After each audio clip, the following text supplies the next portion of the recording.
Why we think things could always be better. When asked how things could be different, we imagine how they could be better. There are many idioms in the English language to express the idea of hedonic adaptation. Put simply, no matter what we achieve, we never seem to be satisfied. We return to our baseline level of happiness, and we start to pursue new, even loftier goals. Finally bought that house? Maybe now you want a second one. Finally got that car? Maybe now you want a better one. Psychologists have documented this phenomenon in several studies, but it has been hard to find an explanation for it. A recent study, however, might shed some light on this matter. In what might be the most entertaining original research paper I have ever read, Mastroianni and Ludwin-Peery showed that people, when they imagine how things could be different, tend to imagine how things could be better. The authors started by asking a group of people what things they thought about often. These things became the stimuli that would be used in the following studies. The list generated by participants included things like Amazon, cars, pets, coronavirus, and politics, and they ranged from being generally pretty good, e.g., pets, to generally pretty bad, e.g., coronavirus. In the next study, participants were asked to imagine ways in which each of those things could be different. Overwhelmingly, everyone listed ways in which those things could be better. For example, phones could be different if they were waterproof. YouTube could be different if there were no ads. Even if things were generally already pretty good, people came up with ways they could be better. One participant even said about pets, it would be cool if they could talk. Of course, it is possible that people misinterpreted the question.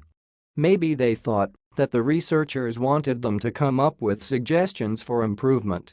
So, next, the researchers asked the question in a different way: how can each of these things be worse or better? The results were the same. People simply did not generate ways that things could be worse. The researchers went on to discover that this result generalized to different cultural groups, English speakers in Poland and Mandarin speakers in China, and that the bias to imagine how things could be better was present even in people who were neurotic, depressed, and/or anxious. How might this finding explain hedonic adaptation? Well, if you always focus on how something could be better, then you might not appreciate how great something is already. Gratitude has been shown to enhance well-being, probably because thinking about what you are grateful for forces you to imagine how things could be worse, which is not the default tendency. Although the finding that we always imagine positive counterfactuals is novel, it does square with previous research that shows that we tend to imagine that the future will be good too. Why would our brains evolve to imagine what could be as better than what is? Well, maybe those people who imagined how things could be better were more driven to change things for the better. And as much as never being satisfied with the status quo is bad for our mental health and happiness, it is definitely good for human progress.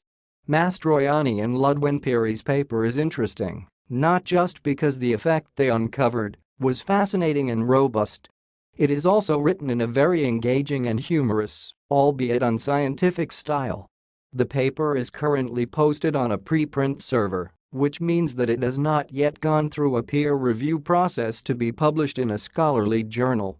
The authors claim that they do not plan on submitting the paper to a journal, though, since, in their view, that would require them to make their writing blander and their message less clear. However, they are open to feedback from their peers, and the data is available for anyone to scrutinize. Therefore, this paper invites the reader to imagine how the dissemination of scientific research could be different. No paywalls, no stilted writing, and I, for one, can't help but imagine how that new way of scientific publishing would be better.